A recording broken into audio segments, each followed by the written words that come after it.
Hi, Mavs. Welcome back. I am super excited because, like I said, the 3 lessons in this umbrella are really helping us to understand the 3 reasons that authors write books. And today, as you can see, we are going to be thinking about the way authors write books in order to give information. Let's go. So, pull your bow and arrow back, aim for the learning target, and on 2. 1, 2. I can understand that sometimes the author's main purpose is to inform and at times to give a message. Phew! All right, Maps. So this is super cool, right? Sometimes authors want to share information and help you to understand something. And so we call this informative writing. Let's go. We're going to start today first with this book that it's been a while, right? Actually, not too long, but this is our read aloud feathers, okay? And remember, you can always go back to previous IRAs for the week if you ever want to revisit the full book. But for our mini lessons, we just go to the points that are going to support the lesson and idea for that day. All right, let's go, guys. So, as a reminder from yesterday, there are 3 reasons that authors write. Number 1 is to entertain, right? Authors write books because they want you to laugh, they want to tell a story, they want to share an experience, okay? Number 2, and this is the area that we're going to focus on today, is that authors write in order to inform or teach. So you know that the author's purpose is to inform if they're giving you facts, if they are teaching you something. So let's see, what did we learn? What's something that we learned in the book that we are reading today? So if you think back, I'm just going to open this book to a few pages that I have marked because it gives you a sense of what we learn in this book. All right, so remember, this first book is called Feathers, not just for flying. And you can see this is kind of an overview it takes you. It gives us this general sense by Melissa Stewart of the types of feathers that you get to learn about in your book. Feathers, not just for flying. Birds and feathers go together, like trees and leaves, like stars in the sky. All birds have feathers, but no other animals do. Most birds have thousands of feathers, but those feathers aren't all the same, and that is because feathers have so many different jobs. Wow, Maps, we are already learning.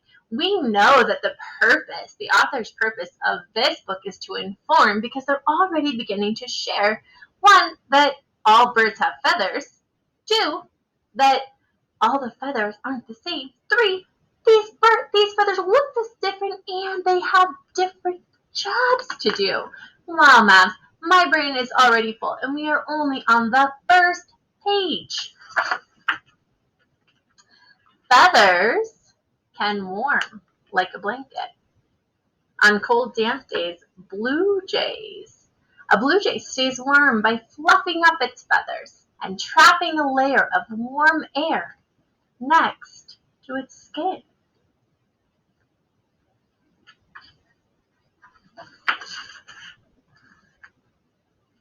A female wood duck lines her nest with feathers that she plucks from her own body. These feathers can cushion the duck's eggs and keep them warm. Wow, Mavs! Already we know that this purpose of this book is to inform or teach us all about feathers. And I think this because I just already learned lots of facts about feathers, right? We learned that all birds have feathers. Not all feathers are the same. There's many different jobs. And for example, the bluebird stays warm by fluffing up her feather. A female wood duck actually plucks out her own feathers and uses them to cushion her eggs in her nest. So when you think about this, when we're going through, questions to ask yourself when we are wondering whether authors write books to give us information. We have to think about what information does the author give. So in the book that we just reviewed, what information did we learn? Well, we learned that blue jay feathers keep them warm. And of course, we just reviewed a lot of other things that we learned, but that was one fact of information, and there was numerous facts that tell us that the author's purpose in writing feathers, not just for flying, was to inform. All right, Mads, you can see already the next book that we're going to talk about is On Earth. That was a super fun one, if you remember what that was. So let's go ahead and open up that book. As we do this, Mads, I want us to think about why do we think the author wrote this book? Now, of course, you've already been clued in, but it should sound something like this. I think the author wrote this book because he wanted to inform or teach us about Earth. Okay? But here's the juice. You need to find the evidence that makes you think this. So let's read this book. Let's read a few pages of this book, and let's see if you can find some evidence that the purpose of this author's book was to inform.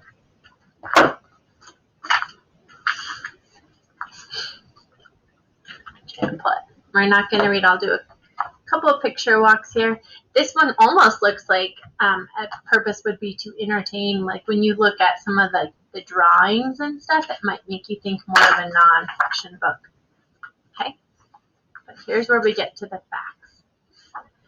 On Earth, we go for a giant ride in space, spinning like a merry-go-round.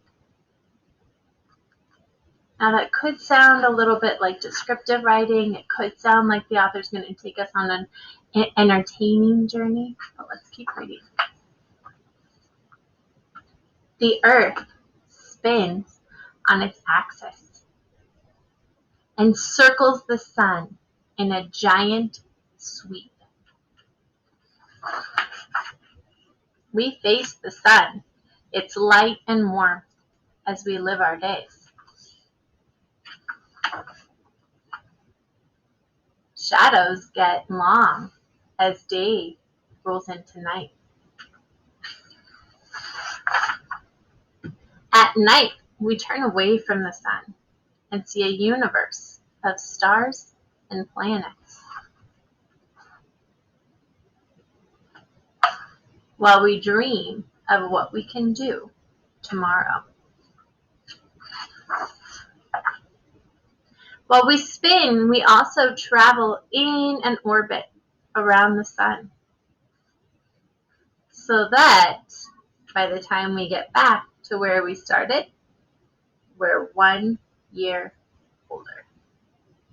And this diagram that the author has included kind of shows January, you can see where the sun is here, February, March, April, May, June, July, August, and you can see when we hit July, look how close we are to the sun. Interesting, right? And what do we feel on Earth when we're there? Yeah, we feel a lot warmer during those months. And here, the author has taught us why. Why? Because we're closer. What about over here? Look how far away we are in December and January from the sun. How does our Earth feel for us here in Colorado? And then you July. Also in July, we have the longest day of the year, which means the longest amount of daylight, which makes sense.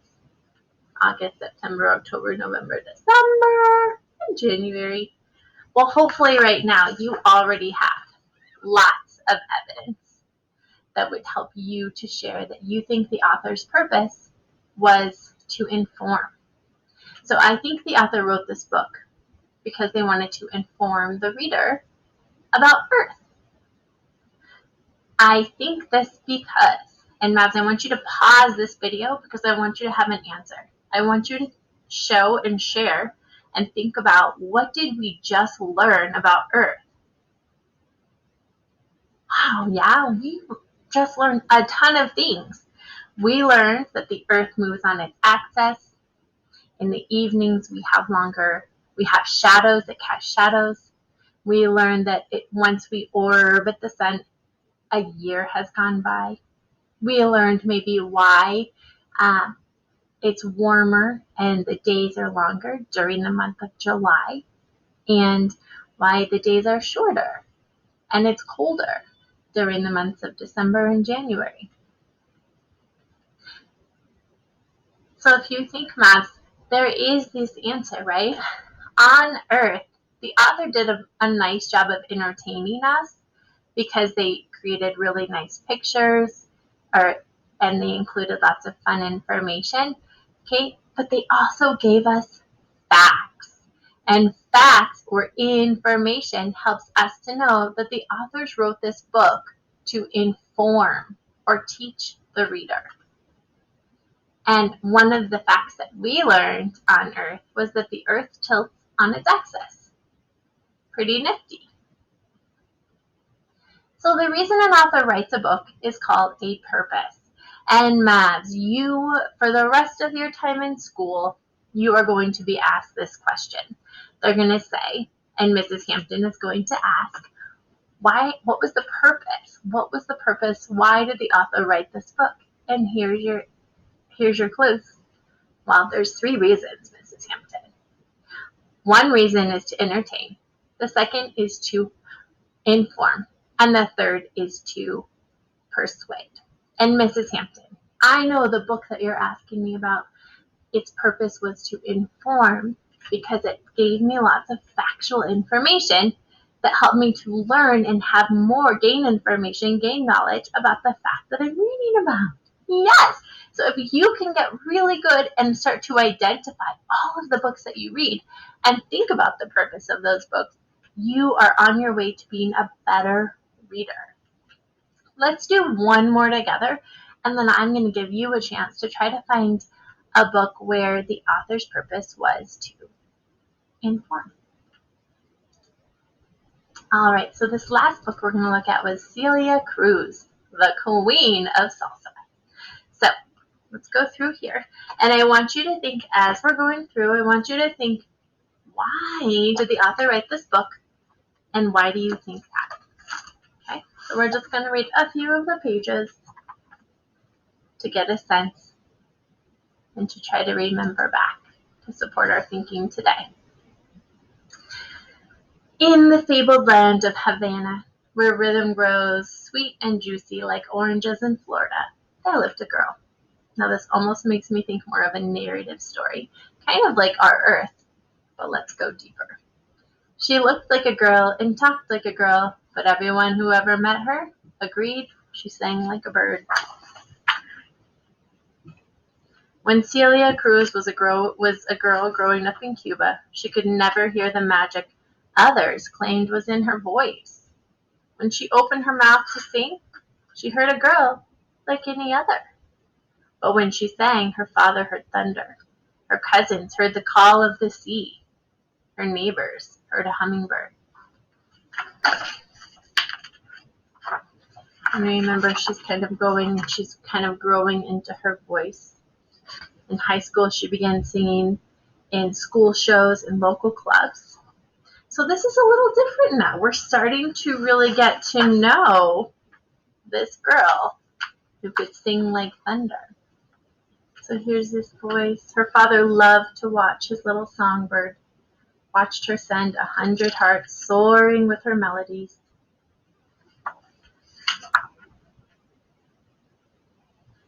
Her teacher said, take a chance with your voice. You could earn in a day what takes me a year to make.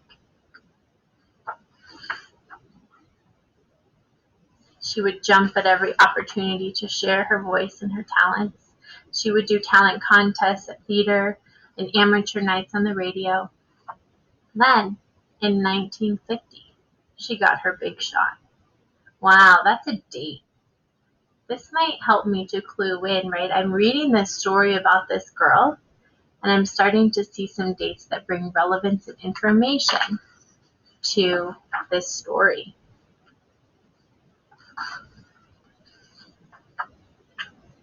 Okay, and she goes through some obstacles and has this feeling. And at some point, although Celia was seriously thinking about giving up her dream, her bandmates refused to allow her to quit. As a group, they rewrote the history of Cuban music with new arrangements and a fresh, innovative style. And then here she goes to Hollywood, and she gets a permanent contract. She kept her heart open. And it was there in Hollywood, that factory town of movies and dreams, that the young princess of salsa fell in love with a knight in shining armor. Celia Cruz brought salsa music to every corner of the earth, from London to the Congo, from Brazil to Japan. She recorded over 20 gold albums and is known the world over as the Queen of Salsa. Very cool. So this one was different, right? This format was different, but we still learned something. So we talked about with our learning target, right, that the authors teach you something.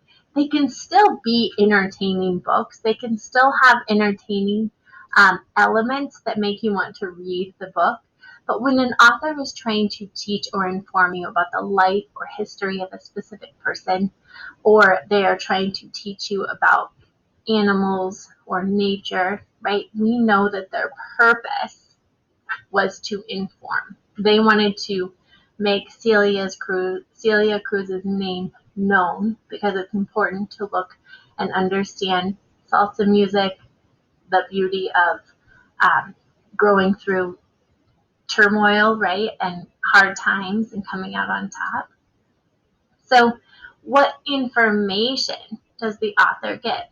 What we noticed was all of these books were entertaining.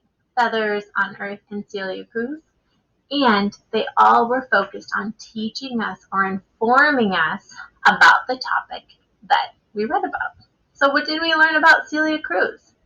I know that the purpose was to inform, and I know this because Celia brought salsa music to many different countries. And she did this by winning all of those gold albums and just pursuing her passion and her dream. So, what did we learn today? What did you learn about why authors write books? When you read your books today, I want you to ask yourself, why did the author write this book? And I want you to use a sticky note to mark a page that helps you know the author's purpose. When you add your response to Seesaw today, I want you to have the book that you read, and I want you to share what you think the purpose of the author was in writing the book, and I want you to use a sticky note to have evidence that supports what you think the purpose was. So just as a reminder, there's 3 reasons that authors write, 3 purposes. They write to P, persuade, which is what we will do tomorrow, I, inform or to teach, and E, to entertain. So I want you to use evidence from your book to share what you think the author's purpose was. All right, Mavs, I'm excited to see the books that you're reading at home, and I'm excited for you to find evidence that supports your thinking. Great job, Mavs. See you tomorrow.